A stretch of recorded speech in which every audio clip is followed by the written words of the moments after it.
30 दिनों तक जेल में रहे, उसका पद स्वतः चला जाएगा। तो ये अलोकतांत्रिक भी है और ये असंवैधानिक भी है। तो मौलिक अधिकार हमारा कैसे आप छीन सकते हैं? चाहे केंद्र में ही मंत्री हो जो बागी हो गया है, तो ऐसे लोगों को पदमुक्त कराने के लिए इस कानून का दुरुपयोग होगा। SIR से भी हमारा फंडामेंटल जा रहा है। इलेक्शन कमीशन को ये अधिकार नहीं है कि हमारी नागरिकता छीन ले। ये लोकतंत्र के ही विरोधी नहीं, संपूर्ण संविधान के विरोधी। इलेक्शन कमीशन बेईमान है। भारतीय जनता पार्टी का ये हथकंडा है, हमारा वोट छीनना चाहता है।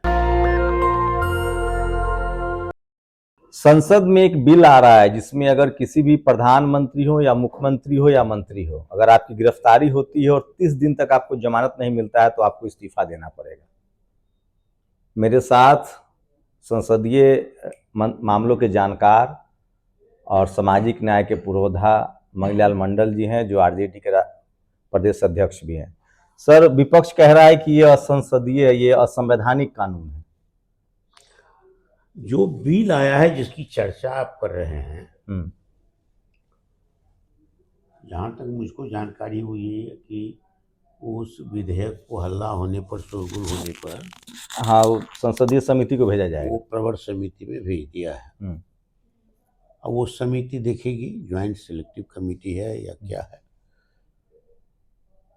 तो एक तो ये बात है, लेकिन जितना बिल हम पढ़े नहीं अभी, लेकिन बिल के प्रोविजन के बारे में जो जानकारी हम तक मिली है, उसमें कहा गया है कि ये 30 दिनों तक लगातार जो डिटेन रहेंगे, डिटेन या तो जेल में रहे या पुलिस डिटेन करके रखे, ऑब्जर्वेशन में रखे, तो उसका पद स्वतः चला जाएगा। तो ये अलोकतांत्रिक भी है और ये असंवैधानिक भी है। इसीलिए कि सुप्रीम कोर्ट के 13 जजों का एक संवैधानिक बीच ने शायद केशवानंद भारती के मामले में जी एक जजमेंट दिया है कि संविधान के फलना सेक्शन जो मौलिक अधिकार से संबंधित है, फंडामेंटल राइट है पब्लिक का, उसको अमेंड नहीं कर सकती है, वो लागू है। तो मौलिक अधिकार हमारा कैसे आप छीन सकते हैं? 30 दिनों तक कानून में प्रावधान है अभी वर्तमान में कि जिसको 2 वर्षों का कन्विक्शन हो जाए जी, और नेचुरल जस्टिस भी कहता है कि जब तक कन्विक्शन कोर्ट से नहीं हो जाता है तब तक कोई भी व्यक्ति दोषी साबित नहीं होता है, दोषी नहीं है। 2 वर्षों से अधिक किसी की सजा होगी, 2 वर्ष अधिक, तभी उसकी सदस्यता भी जाएगी, पद भी जाएगा। इतना गारंटी कानून से है, इसीलिए कि वो केशवानंद भारती का जजमेंट भी उसको देखता है। संविधान की 10वीं अनुसूची में दल बदल कानून का उल्लेख है और उस दल बदल कानून में प्रोविजन है कि कैसे कैसे किसकी सदस्यता जा सकती है। उस सदस्यता खत्म करने के लिए फिर पार्लियामेंट्री कमेटी में जाना पड़ेगा।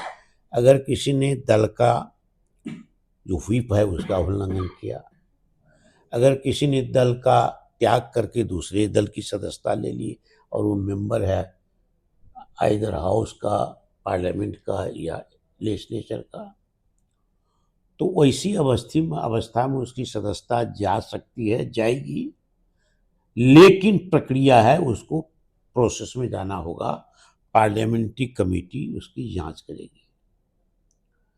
पार्लियामेंट में प्रिविलेज, ये कह रहे हैं सर ये कॉन्स्टिट्यूशनल अमेंडमेंट कर रहे हैं, वही बात कहते हैं ना।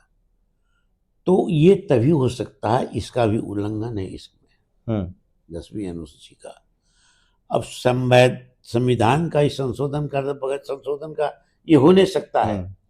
तो 30 दिनों के बाद किसी की सदस्यता चली जाएगी, तो ये तो फंडामेंटल राइट का अमेंडमेंट है।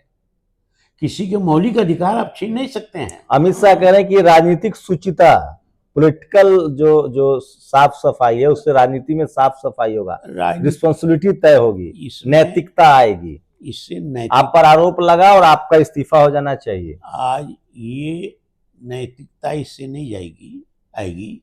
राजनीतिक शुचिता का सवाल है। उस शब्दों के आडंबर का उल्लेख करके ऐसा नहीं हो सकता है। जो विरोधी लोग होंगे उनके, जो उनसे सहमत नहीं होंगे किसी बात के लिए, चाहे वो एमपी में मेंबर ऑफ पार्लियामेंट हो, चाहे वो चीफ मिनिस्टर हो किसी स्टेट का अगर विरोधी दल के हैं, चाहे केंद्र में ही मंत्री हो जो बागी हो गया है, तो ऐसे लोगों को पदमुक्त कराने के लिए इस कानून का दुरुपयोग होगा। मतलब मोदी मंत्रिमंडल में भी कोई असहमत हो, कैबिनेट मिनिस्ट्री में उसको भी डिटेन करवाएगा, डिसेंट नोट लगाए, ईडी से, सीबीआई से, पुलिस से, किसी से डिटेन करवा देगा। कोर्ट से बार बार लेगा कि हमको इंट्रोगेट करना है, हमको आप रिमांड पर दीजिए, तो रिमांड लेकर 30 दिन बेल नहीं होगा, सर तो पद चला जाएगा। आप जुडिशियल कस्टडी में जाइए चाहे डिटेन रहिए, दोनों स्थिति में आपको जाना होगा, दोनों जाना होगा। तो ये तानाशाही कदम है, लोकतांत्रिक कदम नहीं है। लोकतांत्रिक व्यवस्था के अधीन ऐसा नहीं होता है, दुनिया में कहीं नहीं हुआ होगा जो यहाँ। मनसा क्या लग रहा है सर, सरकार की क्या प्लान, चूंकि आप लोग सीनियर नेता हैं, आपने बहुत सारे आंदोलन भारतीय जनता पार्टी हिंदू राष्ट्र के नाम पर देश में एकाधिकारवाद लाना चाहता है, और पुरानी व्यवस्था जो पहले की थी शासन व्यवस्था में, बौद्धिज्म आने से पहले, बौद्ध मठों के संहार के पहले ऐसी व्यवस्था मनुवादियों के द्वारा जो लाया गया था उसको रीइंट्रोड्यूस करना चाहता है, और हिंदू राष्ट्र के नाम पर वर्ण व्यवस्था को थोपना चाह रहा है। ये साफ मंशा है उसकी, लोकतांत्रिक मंशा नहीं है। अभी जो SIR लाया है वो ऐसे ही संघाती कदम है, घातक कदम है। सुन लीजिए, SIR से भी हमारा फंडामेंटल जा रहा है, क्योंकि इलेक्शन कमीशन को ये अधिकार नहीं है कि हमारी नागरिकता छीन ले। वो कहता कि तुम्हारा आधार कार्ड हम और वोटर कार्ड, ID कार्ड ये सब नहीं देखेंगे, तुम ये प्रमाण लाओ, ये प्रमाण लोगे तुम इस देश के नागरिक हो कि नहीं हो। तो ये नागरिकता देखें तब तुम वोटर रहोगे, तुम नागरिकता प्रमाणित करो तब तुम वोटर रहोगे। तो ये वोटर के साथ नागरिकता दोनों को जोड़ करके इलेक्शन कमीशन को पावर नहीं है, पावर पार्लियामेंट को है, पब्लिक को, पीपल ऑफ इंडिया को है। गृह मंत्रालय के प्रतिवेदन के आधार पर सरकार पार्लियामेंट को जाएगी। तो ना, यूं भी तानाशाही कदम है कि जिसको मन हो उसको वोटर लिस्ट से छांट दो और अपने वोटर को रहने दो और चुनाव जीत जाओ। तो येन केन प्राक्रेन वो गद्दी में पावर में रहना चाहता है। तो वैसे ही चुनाव का ऐलान होगा, विरोधी दल के नेता को डिटेन कर देगा 30 दिन के लिए, विरोधी दल के मिनिस्टर को डिटेन कर देगा, विरोधी दल के चीफ मिनिस्टर को डिटेन कर देगा। और डिटेन कई मामलों में होता है, बेल नहीं होगा, पद चला जाएगा स्वतः। अध्यक्ष जी सवाल है कि लोग जो जानकार है वो कह रहे हैं कि ये बीजेपी नकेल कसने की कोशिश करे, अभी वो समर्थन से चल रही है सरकार, एनडीए की सरकार है, चंद्रबाबू नायडू और नीतीश कुमार, ये दो मुख्यमंत्रियों को ज्यादा खतरा होगा, वो समर्थन चाहकर भी वापस नहीं ले सकते हैं अगर ये बिल पास हो जाता है तो। इसमें दम है, इससे दम है कि चंद्रबाबू को, नायडू को और नीतीश कुमार पर ऐसा कोई कहता है तो बात दम हो सकता है, लेकिन मैं चंद्रबाबू नायडू को और नीतीश कुमार को इसमें हीरो बनाने के लिए नहीं चाहूंगा। नायडू ने कई मामलों पर असहमति जताई है, जैसे SIR पर असहमति जताई है कि ये ठीक नहीं है। अब हर बात पर तो जो पार्टियां होती है वो सहमत नहीं होती है, लेकिन अभी तो कोलिशन है, जब तक कोलिशन में कोई पार्टी उनके साथ है उस पर ऐसा नहीं करेगा, क्योंकि वो देख चुका है बीजेपी के साथ किया महाराष्ट्र में भी, सहयोगी पार्टी के साथ बीजेपी ने महाराष्ट्र में किया, तो कई लोग बिदक गए। कुछ लोग कह रहे हैं, जानकारी कह रहे हैं कि इसमें बीजेपी के अंदर खाने अभी जो एक चुनाव, वो मामूली सा कॉन्स्टिट्यूशनल क्लब का चुनाव जो हुआ था, उसमें आरएसएस लॉबी हावी हुई, मोदी अमित शाह की लॉबी की हार हुई, तो क्या वो अपने नेताओं मंत्रियों पर भी नकेल कस पाएंगे? अब ये छोटी चीज से बड़ी घड़ा को फोड़ना चाहता है, ये भी ठीक नहीं है भाई। कॉन्स्टिट्यूशनल क्लब एक छोटी संस्था है, मैं भी वोटर हूँ उसको, उस पर बीजेपी का जो रूढ़ी है, वो छपरा के जो एमपी है, वो सेक्रेटरी होते हैं, उसके लोग सब कब्जा कर लिया है। तो उसको इससे उदाहरण नहीं दिया जा सकता। ये बड़ी चीज है, बड़ा खतरा है। ये लोकतंत्र के ही विरोधी नहीं, संपूर्ण संविधान के विरोधी है। एक सवाल और लोग कह रहे हैं कि जो बीकर सेक्शन के जो पॉलिटिकल पार्टी है और नेता हैं, चाहे वो गठबंधन में हो, एनडीए के साथ हो या इंडिया गठबंधन में हो, उनके लिए एक बड़ा थ्रेट है ये कि या तो आप हमारे इशारों पर चलिए या फिर आपका, क्योंकि अब तक देखा गया कि इनकम टैक्स ईडी सबसे ज्यादा इस्तेमाल दलित, पिछड़े, अल्पसंख्यक नेताओं के खिलाफ हुआ है। मैं आपसे सहमत हूँ, ये बात, प्रश्न आपका सही है कि इस देश में जो शूद्र हैं, जो वीकर सेक्शन जिसको कहते हैं, वही शूद्र है। तो जो शूद्र हैं और ये जो व्यवसायी वर्ग है, उसमें आधी संख्या शूद्रों की तरह उसके साथ व्यवहार, चाल चलन, सब कुछ। तो इन सब को ये समझिए कि जो उपेक्षित वर्ग है, इनको मैं उपेक्षित वर्ग की श्रेणी में रखता हूँ, जो उपेक्षित वर्ग है वो सत्ता में न जाएं, इसके लिए ये भी प्रपंच हो सकता है कि लोकतंत्र देश में खत्म हो जाए। लोकतंत्र खत्म हो जाएगा तो वीकर सेक्शन में लीडरशिप नहीं पैदा होगा, उपेक्षित वर्ग में लीडरशिप पैदा नहीं होगा। जो लीडरशिप पैदा होगा तो नीतीश कुमार पैदा होगा, उनके गोद में बैठ जाएगा, शासन चलेगा। तो ये बात जो कहते हैं वो सही बात कहते हैं, गलत नहीं कहते हैं। ये बिल तानाशाही सब व्यवस्था को लाने का संकेत है। यह बिल लोकतंत्र को समाप्त करने का एक पहला कदम है, घातक कदम है। यह बिल संविधान को चुनौती देकर के संविधान को नष्ट करने का, समाप्त करने का एक सबसे बड़ा षड्यंत्र है, साजिश है, प्रपंच है। क्या एनडीए के जो लोग घटक हैं, जो अलायंस में हैं, उनके लिए भी खतरे की घंटी है? अब उनके लिए है कि नहीं है, वो तो सत्ता की चाशनी का भोग रहे हैं, तो उसके बारे में क्या कहा जाएगा। आप सासाराम में थे, एसआईआर को लेकर जो बड़ी रैली हुई तेजस्वी यादव, राहुल गांधी की, आप खुद भी थे। क्या लग रहा है कि आप उसे किस तरह से देखते हैं? क्या आज भी राहुल गांधी ने दिल्ली में कहा है कि बिहार में बड़ा खेल होगा, बड़ा मैंडेट बन रहा है एनडीए के खिलाफ? आपको कैसा लगा? देखिए, एक बात आप समझ संतुष्ट हैं? ये जो इलेक्शन कमीशन है, तो जो विरोधी दल की पार्टियां होती थी, वो पार्टियों ने बराबर, हम लोग भी थे तो बराबर इलेक्शन कमीशन पर कुछ न कुछ आरोप लगाया है। जनता कितना हमको तवज्जो दिया, कितना हमको मत दिया, वो समय के साथ नष्ट हो गया, खत्म हुआ। एक समय ऐसा हुआ था जब 80 में इंदिरा गांधी ने ये नारा दिया कि वे कहते हैं इंदिरा हटाओ, मैं कहता हूँ गरीबी हटाओ, आपको तय करो जो किसको हटाना चाहते हैं। तो जनता ने कहा कि नहीं, बैंकों का राष्ट्रीयकरण हो गया है 69 में, तो ये सब पैसा हमारे घर में आ जाएगा। जैसे 15 लाख का उदाहरण दिया गया, जो आ जाएगा आपके घर में। वोट दे दिया और जनता पार्टी के लोग तोड़ दिया था, तो गुस्सा था लोगों में, तो वोट दे दिया भरपूर।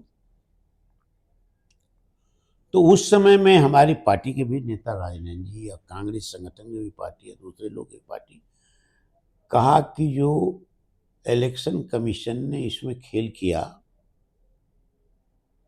क्योंकि जो मोहर मारा गया बैलेट पेपर में, उसमें गाय या बछड़ू छाप इमर्ज करता गया, दूसरा बैनिश कर गया। ये आरोप था इलेक्शन कमीशन में, हमारी पार्टी का भी, हमारे नेता का भी। लेकिन जनता ने इस पर विश्वास नहीं किया, क्योंकि जनता ने वोट दिया था, समझ गया। कभी जनता वर्सेस इलेक्शन कमीशन नहीं हुआ। इस बार हम आरोप लगा रहे हैं वोट काटा जा रहा आम पब्लिक का, हमारा नहीं।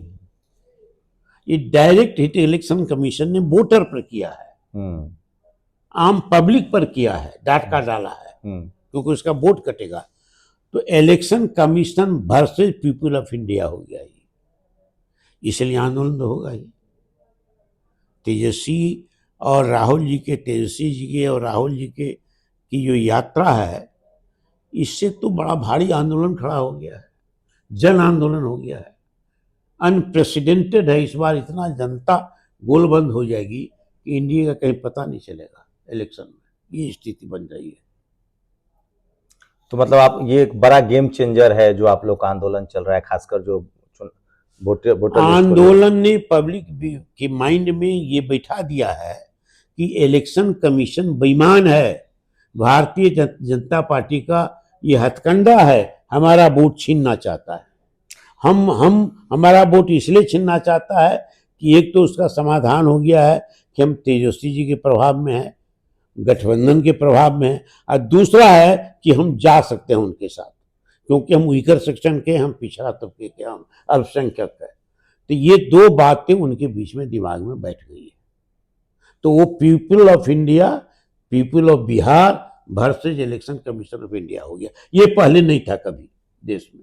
मतलब जनता वर्सेस चुनाव आयोग है, चुनाव पॉलिटिकल पार्टी वर्सेस चुनाव आयोग नहीं है, जनता वर्सेस निर्वाचन आयोग है। बस एक आखिरी सवाल सर इसी से जुड़ा हुआ है, लोग कह रहे हैं कि सड़कों पर खासकर वीकर सेक्शन के लोग हैं, क्या आपकी पार्टी सामाजिक न्याय की पार्टी है? बीजेपी कह रही कि हम टिकट का जो वितरण है वो सामाजिक न्याय के आधार पर करेंगे, हम असली सामाजिक न्याय एस्टैब्लिश करेंगे बिहार में, दलित, पिछड़ा, अति पिछड़ा, महादलित। हमारे लिए यही सबसे बड़ा खतरा है। हमारा लीडर तुम कौन होता चयन करने वाला?